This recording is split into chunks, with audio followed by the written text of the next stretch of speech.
All right, guys, welcome back to Flying with Brian. I've been working on the wingtips, and I'm actually almost finished.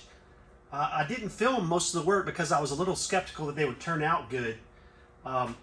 Most of the builders, at least the guys that are making videos, have opted to go with the Aerosport Products carbon fiber wingtips, which by all accounts is a very nice wingtip. Fits really well, looks really good. But I actually preferred the look of the original ABS plastic tips that come with the kit. And I ran across Kenney's video about how he made a jig box to help him trim and sand the wingtips. And I was like, I think I'm going to give that a try and see how it goes. I'll put a link to his video down below if I can figure out how to do that. There's two of the videos. The second one, he mentioned he deviates from the plans, and that's where he talks about building the box a little bit more. But I recommend watching both of those. This is going to be kind of a quick summary of what I did, but I really followed his example. So let me get started. I'll show you what I did. So the first thing was to buy a 3/4 inch sheet of MDF, and I made this box from the MDF. The sides are 8 1/8 inch. The base and the top are 1 foot, and the whole box is 68 inches long. So that'll give you the dimensions that you need. One sheet of MDF, a 4x8 sheet, will give you more than you need. But basically, I made the box from that, and I put my screw holes. I made sure that they're symmetrical, so that this top piece can be flipped over, and I can do both wingtips in it. The idea of the box is to fit the plastic inside it, and then you put a screw in the bottom of it, and that really anchors it and keeps it from wobbling. And with this rib inside it, it holds it in position while you trim it and sand it. So that was really helpful. So anyway, get your MDF, make the box, 8 1/8 sides, foot wide top and base, 68 inches long. And then I got a couple of pieces of poster board, taped them together, and then I taped that to the wing, to the wing tip, and I just traced the outline of the wingtip on there. Now here at the end, the aileron goes about this distance, so that wasn't on the wing, so I had to use that inner support rib to kind of guesstimate the shape of the end, and then I tweaked that a little bit later. But make you a pattern out of the poster board, cut out the airfoil shape, and then put that poster board on your MDF, trace it, and I used a jigsaw to cut out the outline of the airfoil. Well, I'm editing this video a couple months after I did the filming, and I realized that I somehow lost a bit of footage. So we'll just look at this still image of the wingtip and the jig, and I'll explain the next few steps that I did. So once I had that top piece of MDF cut out to the airfoil shape, I took it over to my wing and put it up against the end of the wing, and I just compared the fit. And I did a little sanding, a little marking, some more sanding. Actually, in a couple areas, I had to add some material back in, so I had a real thin slice of MDF that I used just some tight bond wood glue, put that back where I needed to build up in some areas, did some more sanding. Anyway, that was kind of back and forth until I got a real nice fit with that MDF to the end of the wing. So then I put the MDF back onto my jig box, screwed it back into position, took my ABS wingtip, inserted it into the jig box, took the support rib, inserted it inside of that to kind of lock everything to position, and just kind of tweaked the ABS inside the jig box until everything was nice and symmetrical. And really, you can see the mold line that goes around the perimeter of the wingtip. And you just compared that to where the top of my MDF was. And once I got everything nice and symmetrical, I drilled a hole where my wingtip light will go, because that'll get cut out eventually anyway. And then I screwed it just with one screw into the bottom of the jig box, and that locks it into place, which is the key to the whole thing. Once that was locked into place, I took a Sharpie and went around the perimeter of my ABS there, just along the top of the MDF. And then I unscrewed the wingtip, took it out of the box, got my Dremel, made just a rough cut around the line that I'd drawn. Then I put the wingtip back into the box, and I put the support rib back inside of the wingtip, and I took just a sanding block and I sanded it down until everything was flush with the MDF. And that gave me a nice straight line on the wingtip. And once I had that in a nice straight and smooth condition, I made a 50 thousandths spacer and I pushed the support rib 50 thousandths inside of the outside edge of the wingtip. And that's the plans call for that.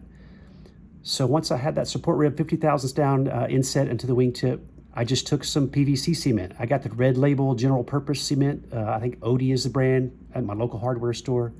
I put that into a squeeze bottle and I just ran a bead of it along the perimeter of the joint there between the support rib and the wingtip itself. And a couple places I went back and added some more, and I really didn't need to do that because what it does is it gets hot and it'll make that ABS get a little soft and you'll get a little waviness in a couple areas, and then you have to sand and fill that back in, which you'll see that I had to do a little bit later. So don't go too heavy with the cement. But all in all, making that jig box and then screwing it in place locks it all in position, keeps it from moving as you sand it, and it made a nice fit. So really that's it. I let that cement dry overnight, and then this just pops out of here and you have a nice rigid wingtip with a nice straight edge that conforms to the shape of your airfoil. I took it on and off a few times and sanded a few areas so that it really matched up the little imperfections of the wingtip itself. But I've got a real nice fit that I'm really pleased with. I was surprised that it turned out that good, honestly. All right, so once you got your wingtips mated together, I modified some little clamps so I can clamp the support to the rib here.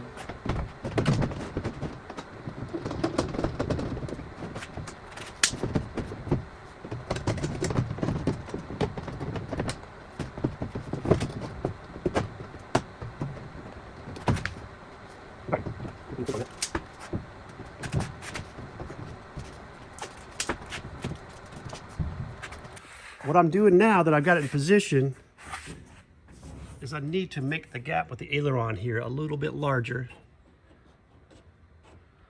So I'm marking that, and I'm going to go sand maybe a 1/16 or a little more off of this from here out so that the aileron clears it a little bit better. All right, so I've flipped my top over so the right wingtip can go in here, and I put a couple of little thin sheets of plywood in to make this sit where it won't quite sit flush anymore. And I'm doing that so that I can prop this part that I need to trim just slightly out of the box so I can draw a line on it and sand down to it. All right, so now I've drawn that little line that I'm going to cut to. I'll probably just use my sander on my die grinder. All right, so that's better.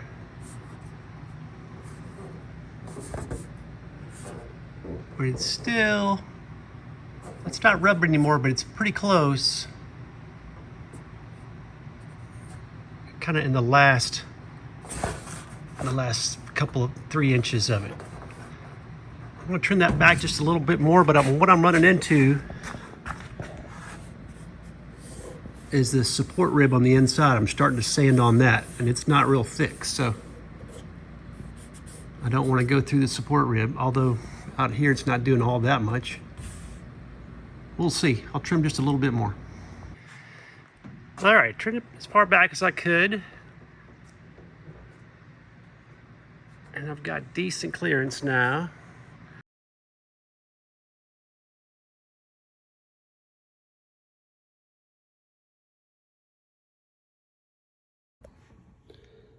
I decided to go with the Wayland Aerospace Technology Blaze Series wingtip light. It's a combination anti-collision and position light. It's experimental, and I have a friend who's a dealer for them, and it's a good product and a good price. So I'm using that. So I took the rubber mounting pad from the light, and I used that as a template to cut some backing plates out of some 40 thousandths aluminum stock that I had. I installed a couple of nut plates onto the backing plate, and those will receive the mounting screws for the light. I used the backing plate as a template to drill holes in the wingtip. And then when I was done with that, I installed the backing plate inside the wingtip using 2 flush rivets. So it has this little rubber kind of insulation dampening pad. And I've made the hole large enough here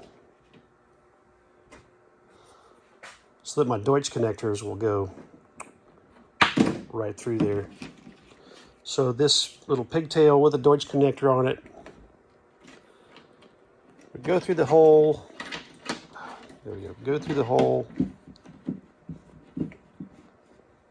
Put our two 632 socket head screws through there, which will then be retained by the nut plates on the inside.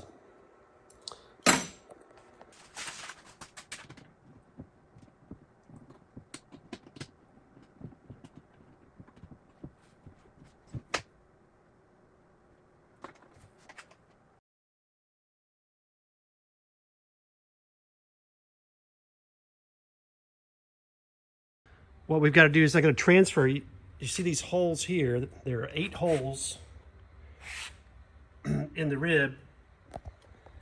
And those holes, screws go through those holes, and we put nut plates on the plastic support rib.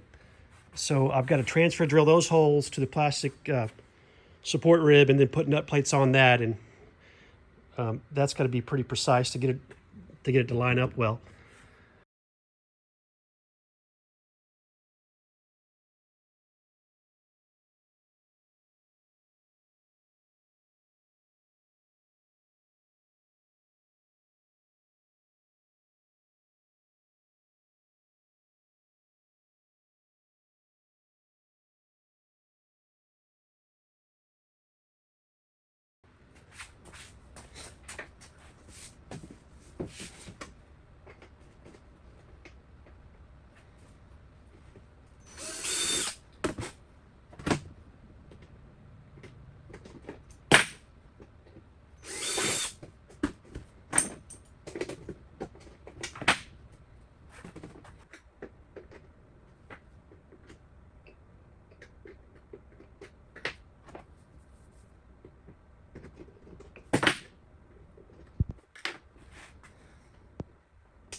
All right, I only videoed a couple of those because, again, that was pretty tedious, repetitive.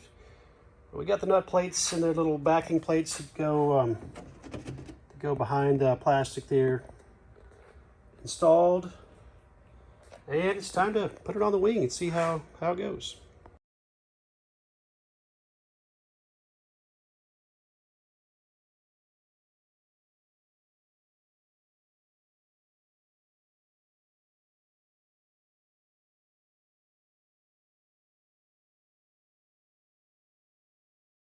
All right, here's the right wing tip. No gap, nice straight joint. You can see the skin sticks out a little bit in a couple little spots. I don't think you could do anything about that.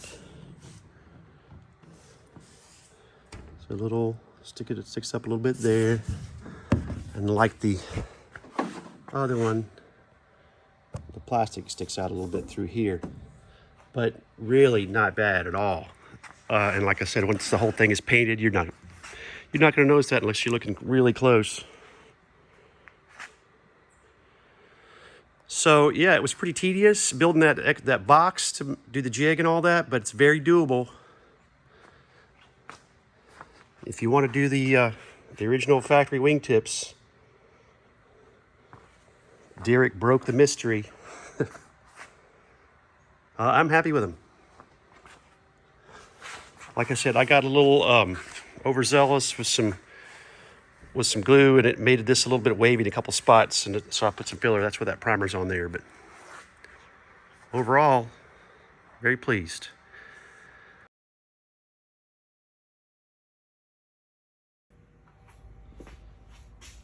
All right, I've started working on the wing struts.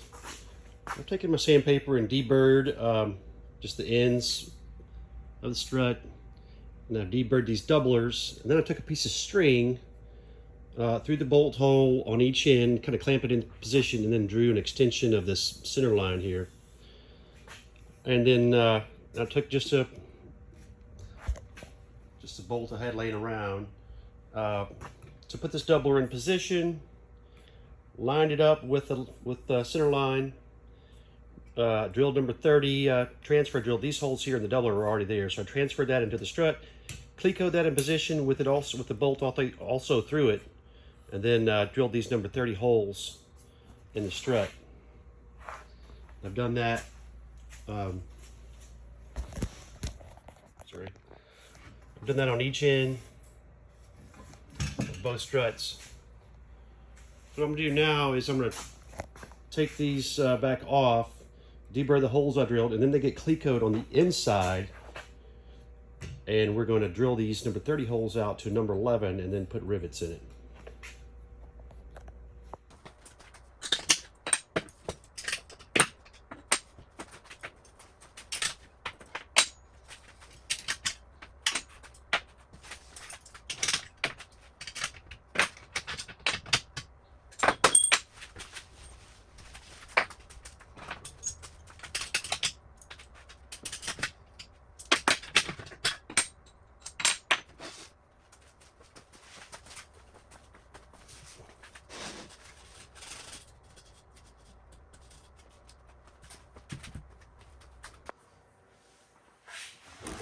All right, we're drilling these number 30s out to a number 11.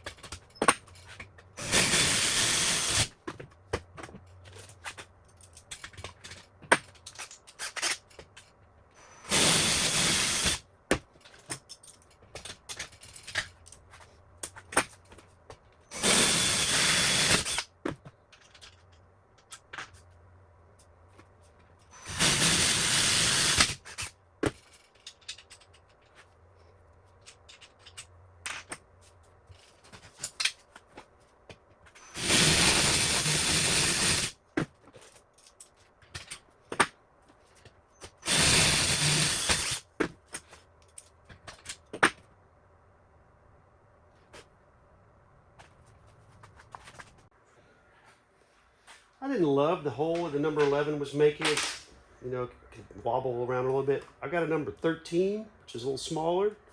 I'm going to use my reamer, and we'll see how that goes.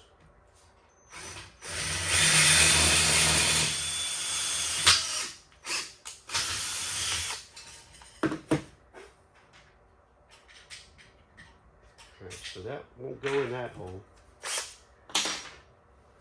This is the 1,000th undersized reamer. Let's see how that is.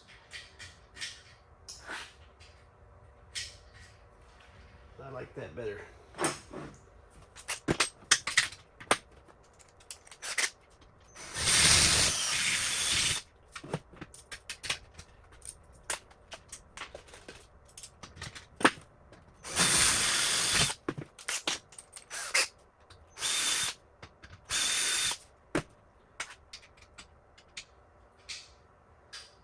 I think I could even go smaller than 13. Well, after watching a YouTube video, S21 project, which I believe is Tony Wall, I noticed that, first of all, this is the end that goes to the fuselage, and this fitting goes between the two doublers. So I checked the clearance, and it wouldn't go in. So I've marked, see I have a green check mark here and here. I know which way they're oriented. The other side has a red one.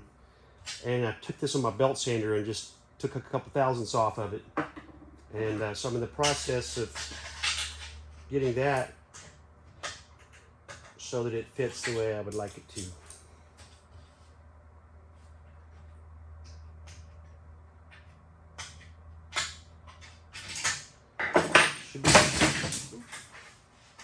Should be getting close.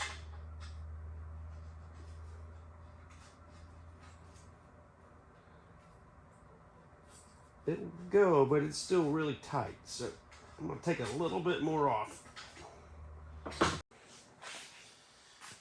All right, I got those sanded down. I sanded on this just a little bit too,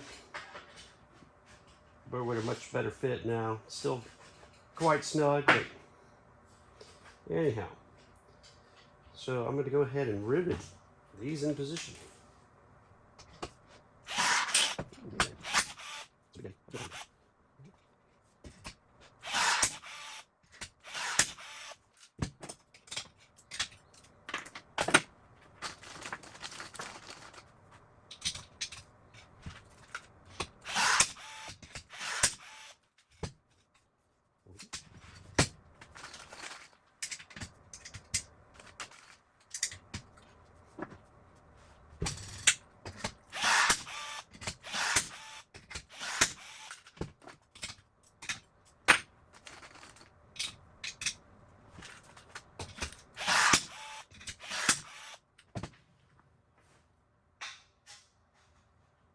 Sweet.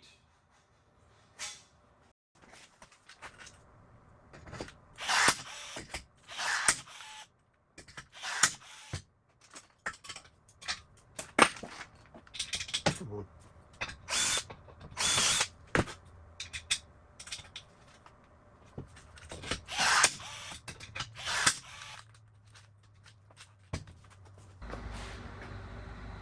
All right, I've set up a little stand here, just a rolling stand, so that I can set the strut inside my vise and use my drill press to get a nice straight hole. I've already done that in and it worked fine. We're basically opening this hole out from like a 5/16 hole to a 7/16 hole. On the first strut, I tried to do it by hand. I've seen some other guys who have done it by hand, and it didn't go very well. My hole is a little bit elongated, and either gonna have to get another strut, or I'll talk to Randy and maybe I've got a neighbor that has a lathe and stuff, and maybe we can turn a bushing out of some 4130 steel that will fit, and see if that's acceptable or not. May just have to go ahead and get a new strut, which I'm not too worried about. Of course, it's expensive, but the shipping will probably eat me up too because it's pretty long. But anyhow, I've got this set up. I'm just gonna gradually work up through some gradually larger bit sizes until I get to my reamer for the 7/16 hole.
All right, this is the reamer. I gotta lower this down because it's longer.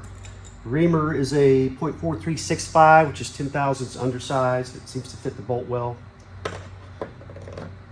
So let me lower it down.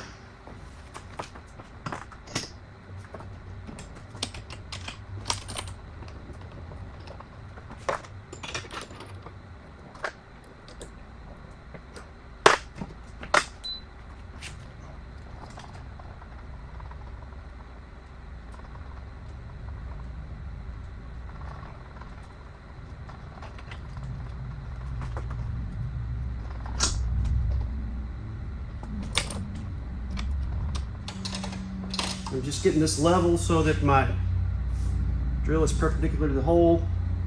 I'm gonna recenter it here.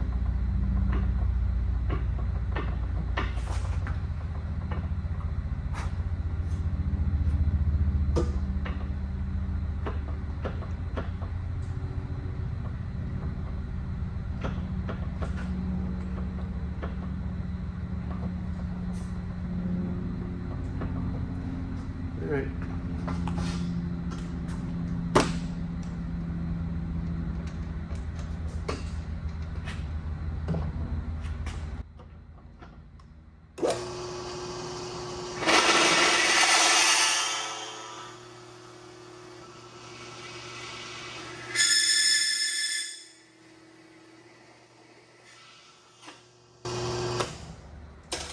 Yeah, that's better than doing it by hand. And I'm pretty ham-fisted, and I'm always gonna mess something up on the first try, it seems like, but that's gonna be a lot better. All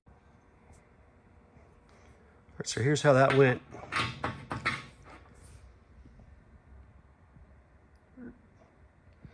That's a nice fit.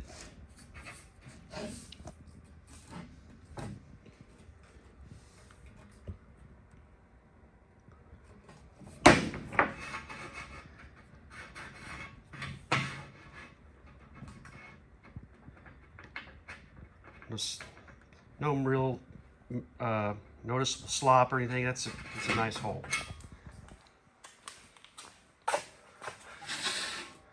And the other end gets let's see, gets this fitting.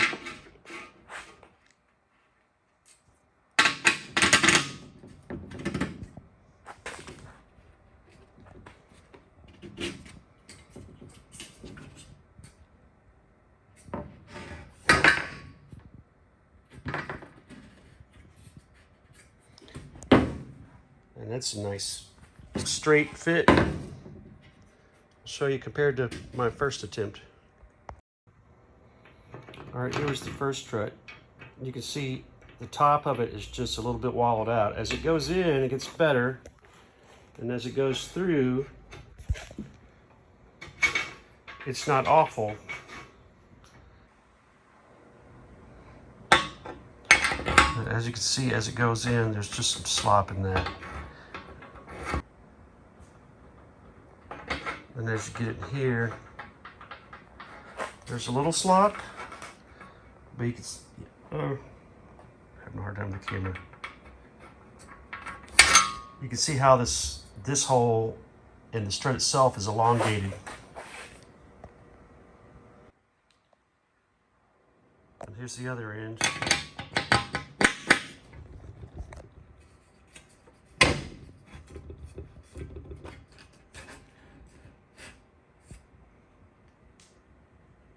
There's a little bit of gap there. This end is better than the first end. And there's no real slop when it's in there, but it's, so the whole thickness of the strut and the doubler and the fitting there, that's keeping it straight, but it's the bolt isn't bearing all the way through like it ought to be. Anyway, I'll talk to Randy about it. I may open the hole out and use my drill press like this time like I did on the next strut. Just open the hole larger for a bushing that will still hold the 7/16 bolt. Or just get a new strut. But let that be a lesson.